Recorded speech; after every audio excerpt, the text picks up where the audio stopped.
In my darkest hour, life never ceases to amaze me. Just look into the night sky at all those little fires blazing. They are like pieces of the sun that stick around until dawn, reminding us that the light is never too far gone. And sometimes those stars fall out of the sky to bring their light to earth and to remind us of our why. I've been blessed to meet a star, and she has been a helpful guide.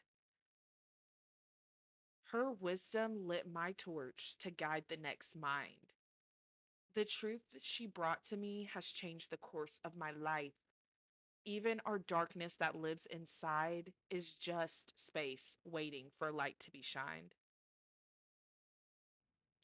Hello, hello. This is Conversations for the Collective with Mama T, and I have the best guest for you guys today, all the way from South Africa, Miss Andrea. She is a master energy healer, a spiritual mentor, and literally the earth angel in my life. She is my star. She has helped me heal in ways that I thought I was already healed, and has just been truly the biggest light for me. And so I'm so excited to be sharing her energy with you guys today. Let's get into it. So I'm so excited to be having you on Conversations for the Collective, because I do believe that the best way for us to heal is through conversation. And so I was super excited when the spirit said, you need to talk to Miss Andrea because she's got a lot that she can bring to the collective conversation. So my first question is, what does energy mean to you? And what is that to you? And kind of what your take is on that word itself. Well, thank you for having me. It's an absolute honor to be here on your show.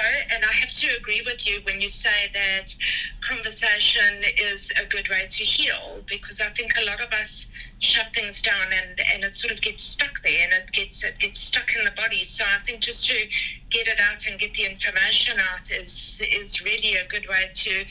We never know when we throw the stone what the ripples can cause. So I'm very grateful to you to create this space and to hold this space for myself, and I mean for so many others, because we never know where it's going to go. All right, so energy for me is, sure, it's the beginning and it's the end.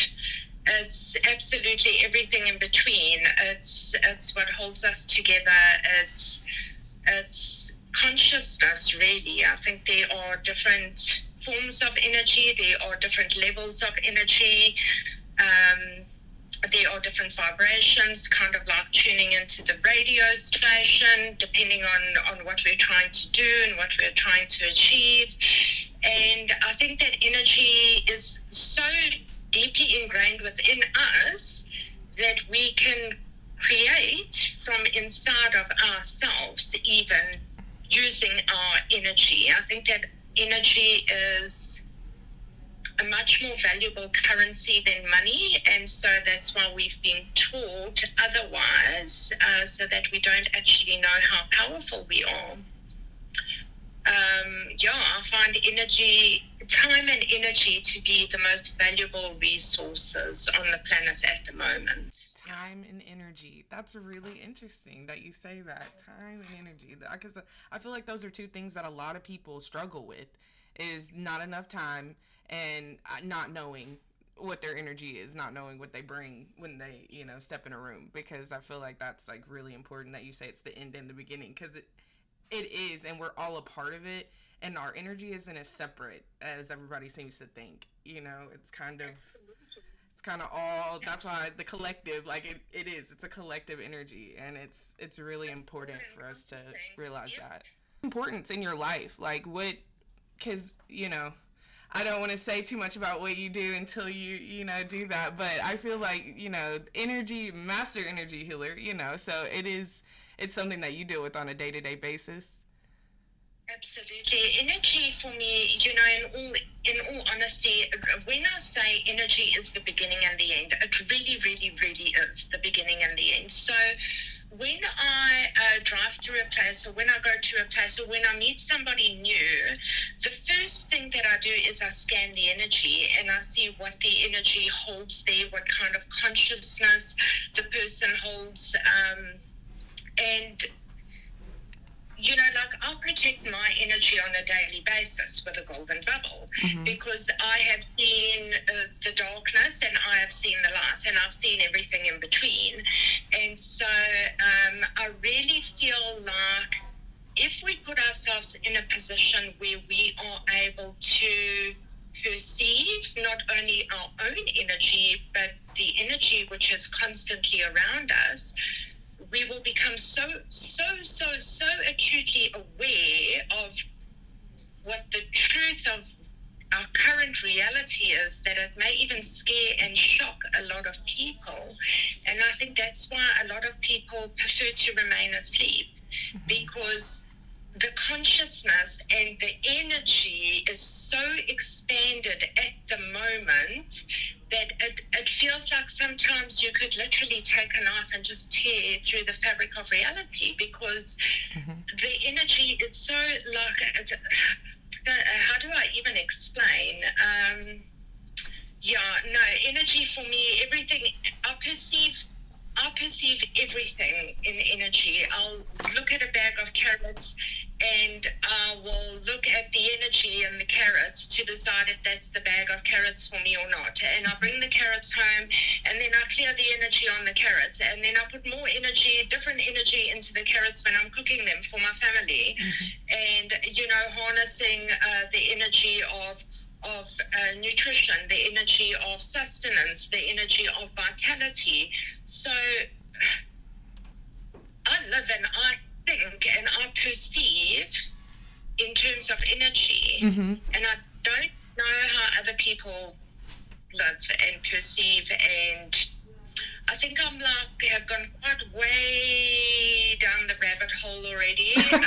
So I can't remember what it looks like when you standing at the top of the rabbit hole looking in.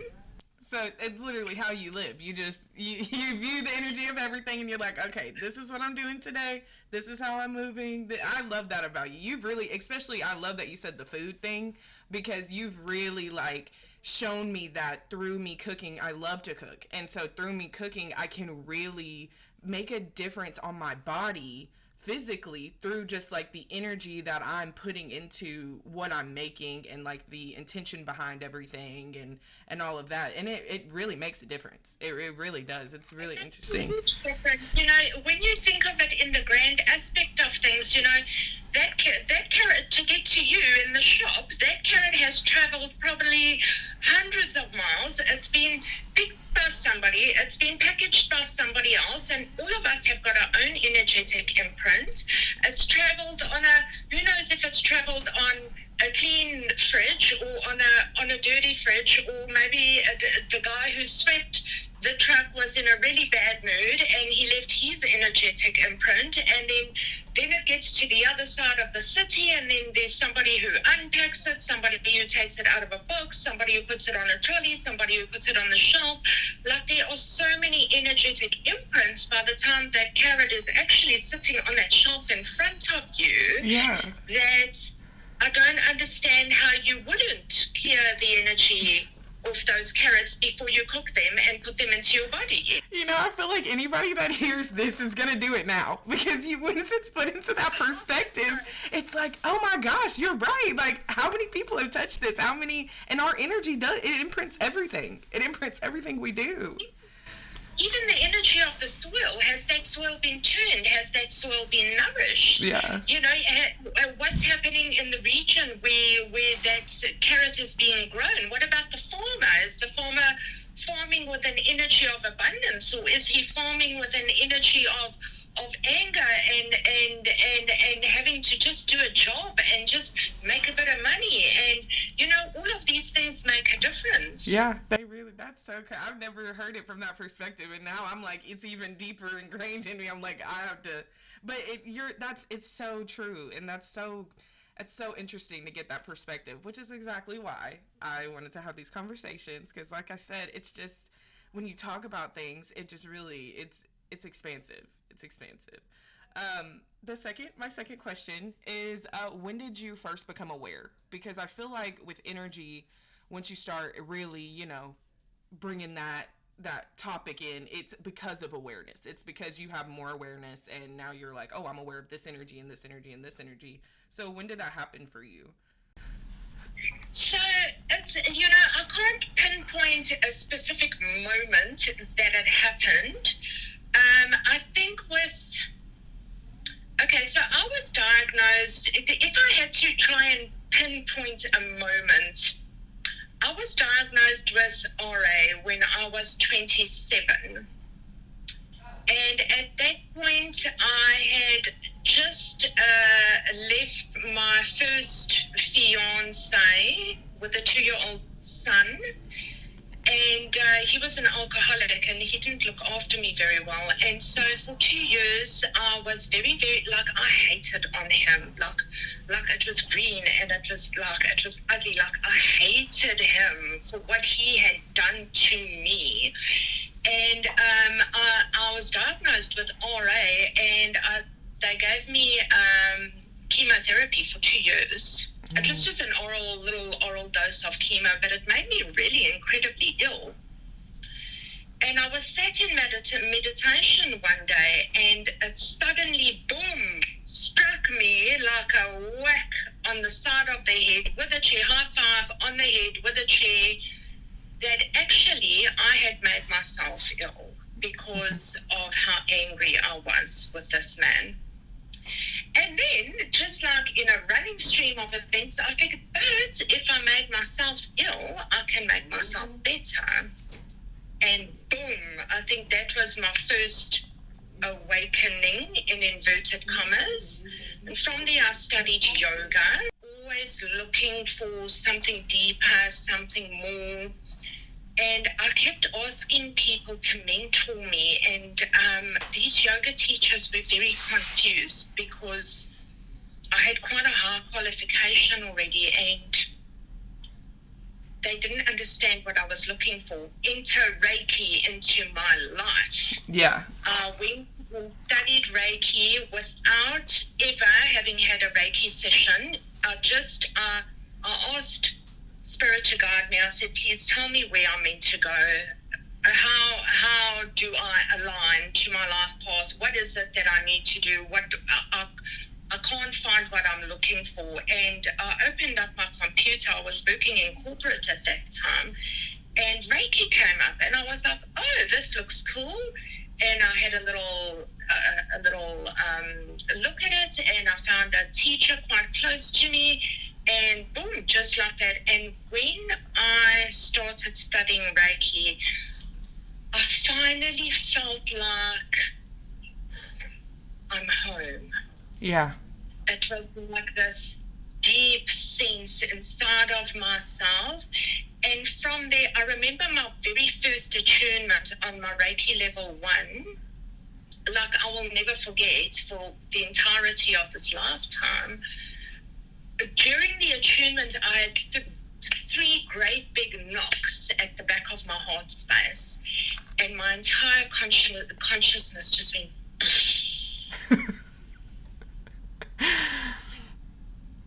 And from there, it's just been a snowball effect. I mean, I've studied and studied and studied. I've finished my bachelor's last year. I'm busy with my doctorate now.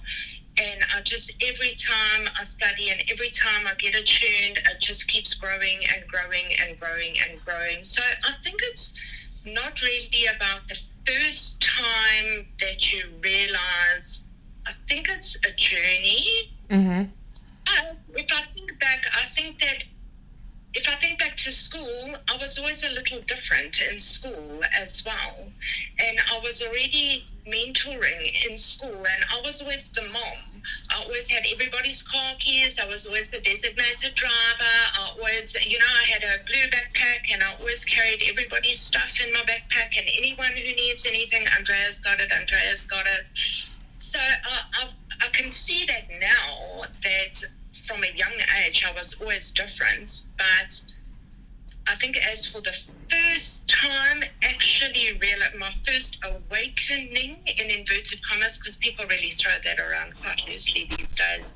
Mm-hmm. Really, my first awakening was when I realized that I could heal myself, because I was the one who had made myself ill. That was the first time that it went in my head, and then I started to look deeper into myself about what I had done. Yeah. And I want you to while we're still on this topic, I want you to define what Reiki is for people who might not know what that is, and like what that kind of practice looks like. Okay, so Reiki is a very ancient tradition. It's a traditional practice which has come out of the East. And I mean, they were practicing it as far as before Christ. It's been around forever. And really, what defines Reiki from other healing modalities is that there is a certain sequence of hand positions that you place on your body, and you channel life force through your crown and through your hands.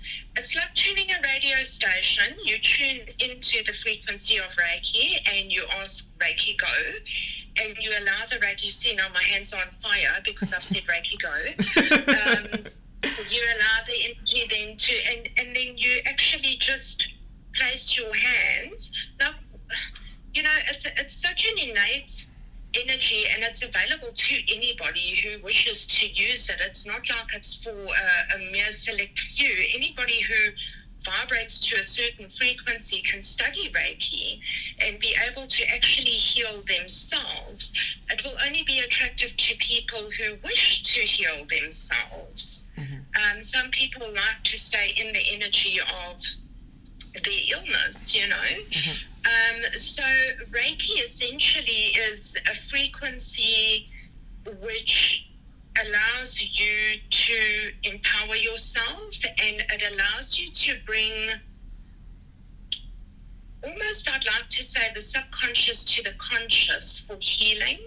So it unlocks and it removes stagnant energy from the meridians and from the chakra system,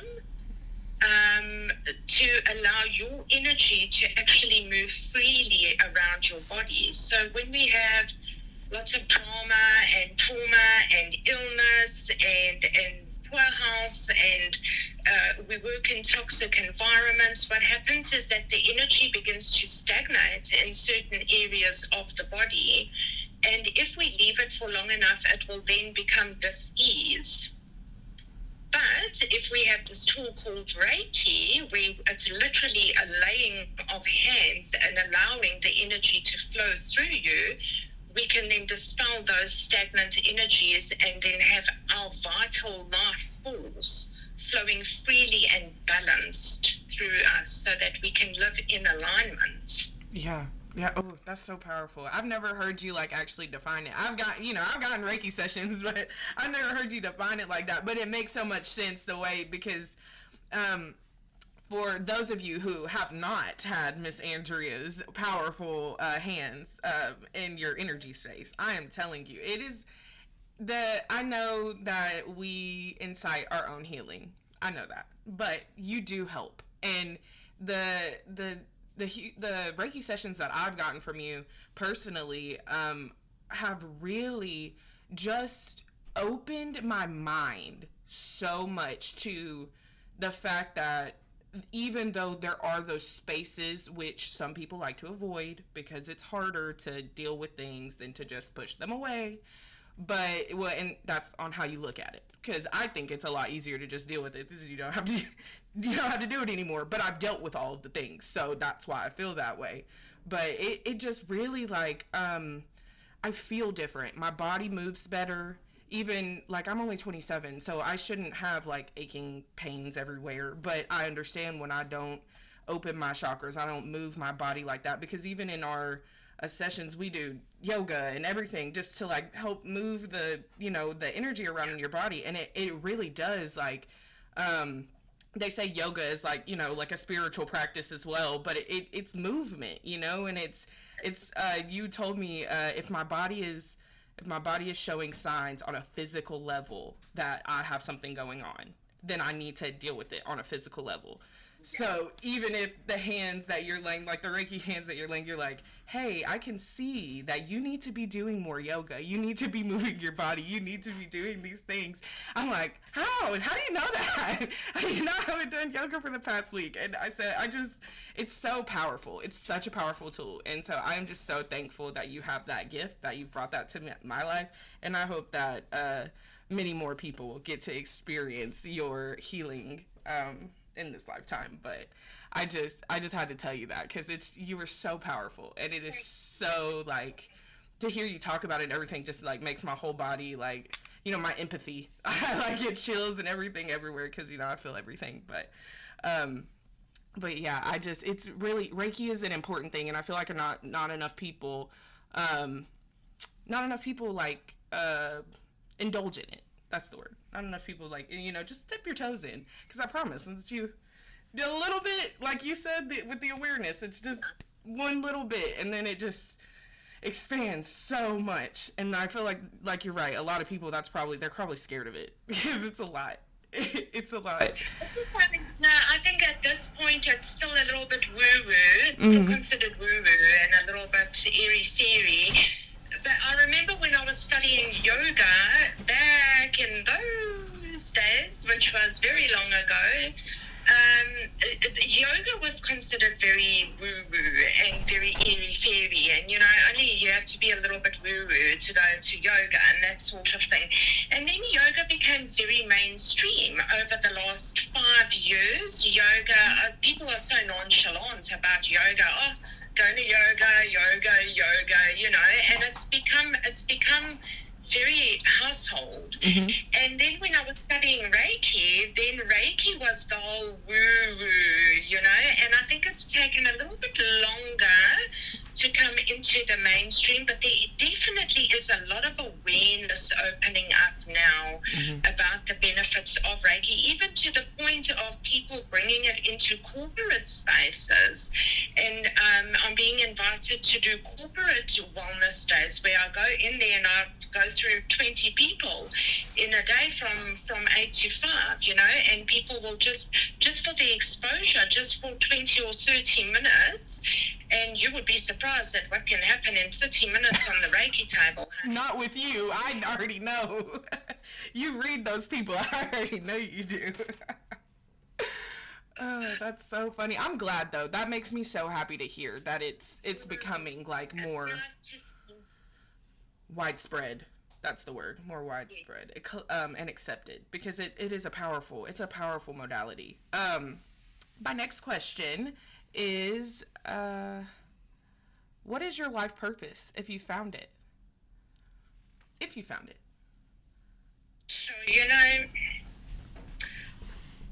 I think that we don't come with one life purpose. I honestly believe that we come with a number of life purposes, with a sort of a concurring running theme. So definitely one of my life purposes has been motherhood. I've been very blessed with 2 children. And I think it was part of my lifetime, part of my purpose to bear these children onto this planet at this point in time. They're both highly woke souls, and it's been my absolute, these kids I think have taught me more than I've taught them. And then, I firmly believe in my life purpose as an energetic healer and spiritual mentor. And it's like I say, when I started with Reiki, I finally found like I felt at home. I wasn't searching anymore. I was like, I'm home.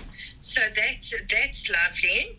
Although I love to continue my studies and always studying so that my cup is full and so that I can stay abreast of what's happening energetically. It's definitely a part of my purpose to do, not only to do the healing, but also to teach people how to heal themselves, because I'm not one of these I'm an empowerer and an awakener, and I like to give people tools. Yeah. Essentially, you know, if I look at how I did things in corporate before I was woked, which is another term they throw around so loosely now, I was always an empowerer and a giver of tools, and I prefer to do that than to have people coming back over and for years and years and years doing the same healing on the same people, and I can't do it. So, you know, I vibrate well with people who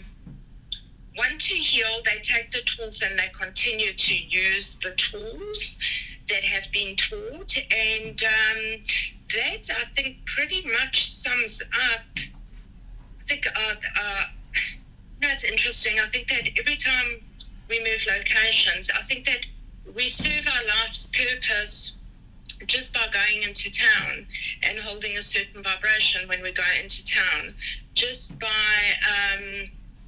just the way that we look at the carrots and run our hands over the carrots in the shops, you know, it also serves a purpose. I think that really, and I think there's a huge misconception that people sit with is that they have to have a life purpose, as if you have a life purpose and nothing else. And if you don't find your a life purpose, then you are misaligned. I don't think it's like that, hey? Mm-hmm. Yeah, I don't think that either. It's a number of interwoven, and you know, I think that I will still have more purposes. Like I very much look forward to being a grandmother one day. You know, I think that our life purposes develop and unfold according to the effort we put in to our own lives, the way that we are willing to show up for ourselves. I think that there are certain missions that our soul came with to accomplish in this lifetime, that we asked for and that we chose, like we stand in a queue and we choose. Like definitely one of mine was to learn patience. That has definitely been one of my purposes. I have had to learn patience, which my children have very beautifully taught me. But definitely in the grand scheme of things, the healing work, the empowering, the teaching, I'm definitely, you know, I like to wear the mask of the teacher, because often we like to put the masks on and we say, oh, I'm the healer, I'm a healer.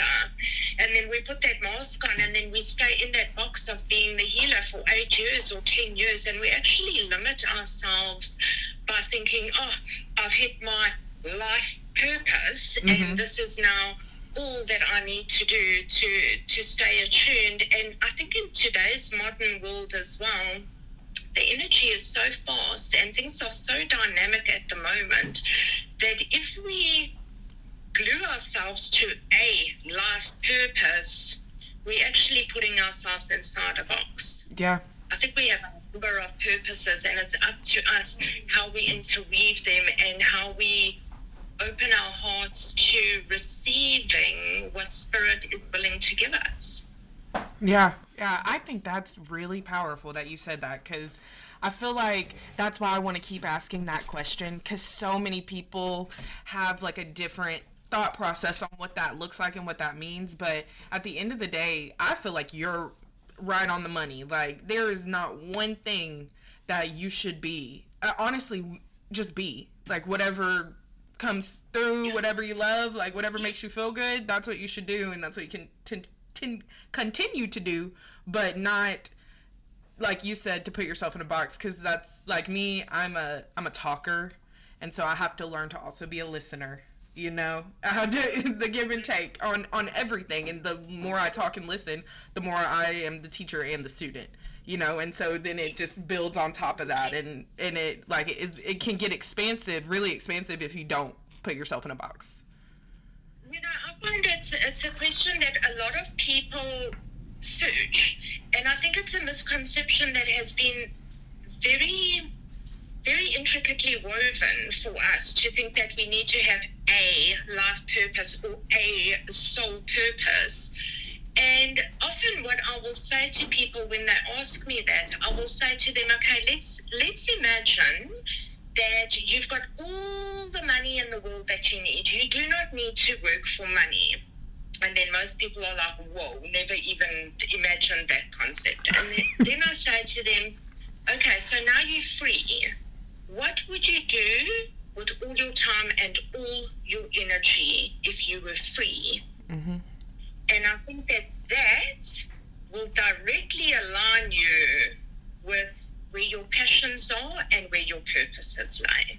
Because I think that working in the matrix very much helps us to deviate from aligning with our purposes and with our passions, and so, which I think is why it was designed that way to begin with.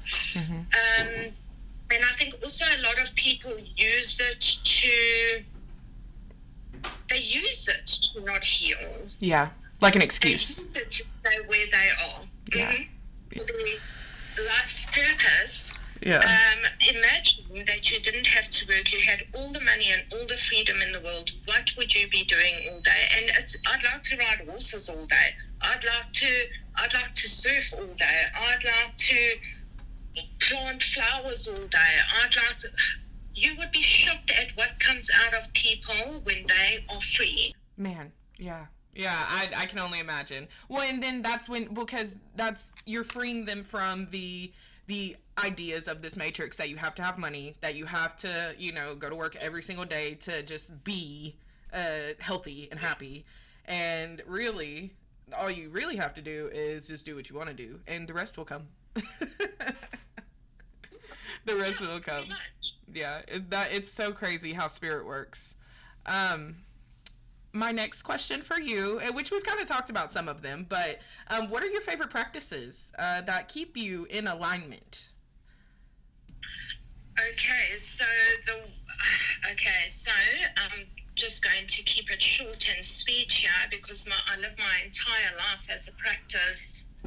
Try and live quite mindfully from the way that I speak. Okay, like I said, short and sweet. So I would say my very first go-to is meditation every single day,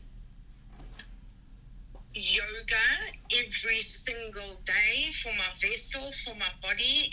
If I'm feeling tired or out of whack and I can only manage like one sun salutation, I'm gentle on myself and that's all I do. Or if it's really bad, I just lay on my bed and I do a little bit of this and a little bit of that and I call it yoga and then I'm cool. I've done my bits, as long as I get the energy flowing through my body. Something that I simply cannot live without is my crystals. They keep me permanently in alignment. I place my intention in them. I live with them on my body. Got my bracelets, got in my earrings. So, even if I just have to remind myself today to live in the vibration of joy, then I will put citrine on, and then every time it catches my eye, then I'm like, oh yeah, coming back to joy, that sort of thing. And then of course Reiki, I wouldn't say I practice daily, but I do practice a couple of times a week, and I make sure that I give myself a full Reiki treatment once a week, just to clear. Obviously with the work that I'm doing, I need to keep my vibration aligned and clear. I light a candle for my family every single day and for myself, for my environment. And then my prayers, of course, every day my special prayers for everybody, Yeah. So yeah, that's the short and sweet of it. If you want a podcast on that, we can do another one. Right, because that would, yeah, I know, because you do though. It's like when you're a person who lives so intentionally, everything is a practice. And that's really what I'm working towards in my life, is like getting more into that.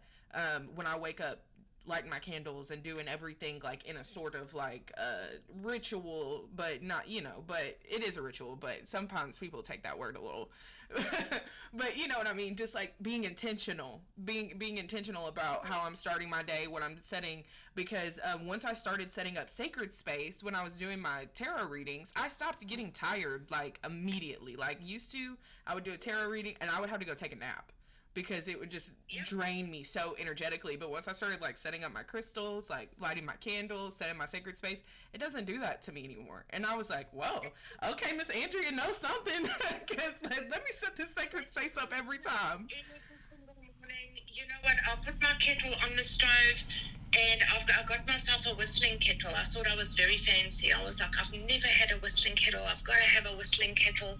Little did I know, I could have just had an electric kettle, but nonetheless. So I put it on the stove and I turn it on. And in the 3 minutes it takes me to boil my kettle, I will light my candle, I will light incense, I will shuffle around my little stones with my intentions for the day, and my space is set for the day in 3 minutes. Yeah, it really doesn't take that long. No, if you don't do it, I'm all over the place. And with that intention, and it's very interesting because you sort of like, you can layer it, you know. So once you light your candle, automatically it grounds you straight down into the earth. You are present, you are here, you are in this lifetime. You want to be of service to humanity. You want to be present on Pachamama. How can you serve the planet today? And you know, then with the next layer, okay, then let me spread light in every direction that I go today, and then another layer and another. You would be shocked at what you can do in 3 minutes, dude. Yeah. No, because it's just the intention. Whatever intention you set, we are all so powerful. And that's really another reason why I want to just like have a bunch of different people talking about this, because we're all powerful. I think a lot of people think that there's some select, the Christianity thing, like everybody thinks, oh, there's some selected people. No, anybody who can just get the awareness to go within can do it. As long as you get that awareness, you're on that frequency. Because once you start becoming aware, the frequencies just start raising. Like, you don't have to do anything. You're not turning a knob on yourself. You're just becoming more aware, and the frequency moves up. And then you're like, oh, I could heal myself if I really wanted to. It's just whatever. It's whatever is you're called to. That is something that I tell every single one of my clients and every single one of my students is, listen, dude, there's no going back. Mm-hmm. Once you're awake, you're awake. Mm-hmm. Yeah. There's no going back to being asleep. When you're awake, you're awake. Yeah. But you've got to be ready for it, you know? Mm-hmm. Yeah. Man, because I have the conversations that I have, the one thing that really triggers me that I'm working through is when someone says, well, I'm human. Well, I'm human. When you make a mistake or when you do something, and I'm like, that's an excuse. That's an excuse. You can choose to be not to be as less human as you can, but truly, like, your spirit is not human. So once you remove that spirit and it gets awake and it's like it is navigating you through this world, that you have to listen to it. If you don't, it will make you listen. Like, there are things that I feel like just get pushed in my path, and I'm like, okay, like I'm gonna listen this time because I already know what the message is because I've gotten it 30 times. My next question, and you were talking about how much you like to learn, like you love to like just dive in and learn more and learn more. How do you discern what is meant for you and what is not? In terms of studying, or in terms of energy, in terms of people? In all of it. You mean the question? Yeah, I mean, like, in everything. Like, if there's energy, because I'm an empath, so sometimes I do pick up energy that's not meant for me. And so how would you discern that? Or, like you said, even in the distractions in this world, how do you discern, like, what is allowed to come in and what is not? So I think for me, but it's like I say, I'm already so far down the rabbit hole that I just, I'm clairvoyant, and so I just know what I know, and also life's taught me I've been to a couple of rodeos, married a narcissist, and, so it's all experience, and I have learned via experience to listen to my gut. That's really what it boils down to. Your gut will tell you yes or no. It's really that simple. Your gut, and not only your gut and my gut, everybody.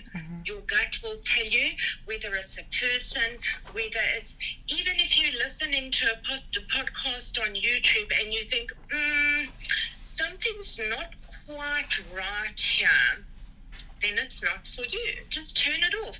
But you know what it boils down to is listening to your gut. If you honor yourself each and every time and you follow the advice, it becomes stronger. Because I know in the beginning you think, oh, I think I'm going a bit crazy. Maybe I'm starting to lose my marbles, that sort of thing. And it's difficult to listen to begin with.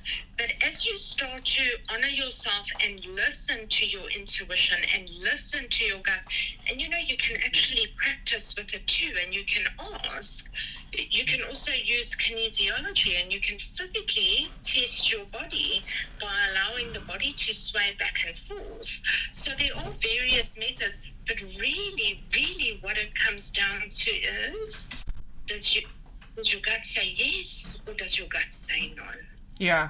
Yeah, I feel like I've had a hard time discerning that in the beginning a lot, and it's gotten stronger, but it's not definitely not where yours is at, because I still am like, but it's because I care so much about everybody else, and that's when you kept saying honor yourself, that just kept like pinging me, because I'm like, that's really what it is. It's the space of what's meant for me is what's best for me, and regardless of how it affects other people, because I'm here for me, my path, and in doing that. It also aligns with you showing up authentically for yourself and for your role in the world. Because if you say yes, but you actually mean no, then you're coming in with this kind of energy, and people can see it, and people can feel it, and then you're vibrating there,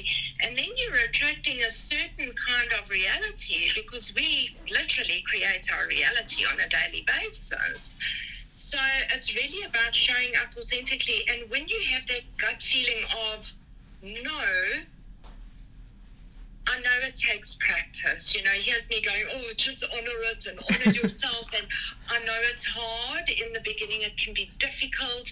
But you'll see that as you honor yourself, it starts to snowball, and it just becomes so much easier to act and to be in your authenticity. When your gut says no, you just say no. And that's it. And a week or 2 weeks later, you're going to say, oh man, I'm so glad I didn't go to that party, because did you hear what happened there? Yeah.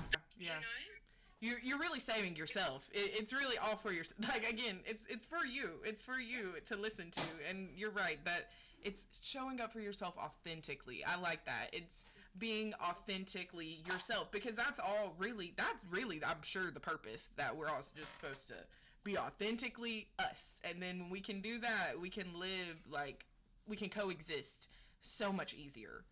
Um, I've got, I think I've This and that and that. Yeah. What are 3 mantras that you live by? So I live by be grateful. Like I live by be grateful. Look, I am a human, and every now and again I fall off, and I'm like, I'm Portuguese as well, so I've got my fuse. They only gave me a fuse this long before they sent me. But I keep coming back to gratitude and being grateful, and just be grateful, and just be grateful. And then also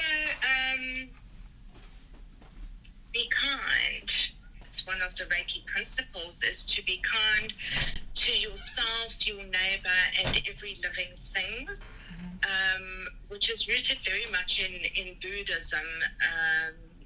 But that's another podcast altogether again. So definitely be kind, being grateful. And then I always say, but you don't know what you don't know. Yeah. You don't know what you don't know. So when people are too scared to try, or they're too scared to, I don't believe in try. I don't use the word try in my vocabulary. I don't appreciate the word try. But I find that, we don't know what we don't know. So be open to receiving anything. Right. You never know. You never know. If you, We don't if know. you don't know. We don't know. Yeah. We think we know. We think we know. And then somebody dismantles the box around us and we go, oh, but I didn't know. Mm-hmm. And now you think you know. And then the next one comes and dismantles the bigger box and you're like, whoa, I didn't know. Mm-hmm. So yeah, we don't know what we don't know. Okay, So, I like that. We don't know what we don't know. Be grateful and be kind. I think that's right there. That's it. That's the key to life. I love that. And then my last question for us is, what do you believe that the world needs to hear now? I believe that people need to hear that it should be fun. It should be fun, guys. And we should have lots of time on our hands and we should be able to choose how we spend that time. And essentially, you do choose how you spend your time. Nobody can say that they don't have time. You do have time. Every day you choose. Every day you create your reality. There's a spark of God inside each and every one of us. And we can do exactly as we wish. So people awaken, and take back your power. And know that you can create. People also need to, you see, in order to do that, we need to find stillness. Be still and just be. That's so powerful. You're right though, because the best way to enlightenment is stillness and clarity, and you get the clarity from the stillness. There's no, I haven't found another way to get it. I feel like when I started to finally be quiet, it took me. We went through an 8-week course. It took me till week 7 to learn how to be quiet. But once I finally did, it all the other weeks they just like immediately everything just like clicked together and I was like, oh my god, this is the greatest thing in the world. Like I just needed to learn how to shut up. That's so great. You don't have to fill the space with everything. Like you just it's not meant to be filled with everything. Sometimes space is just meant to be space.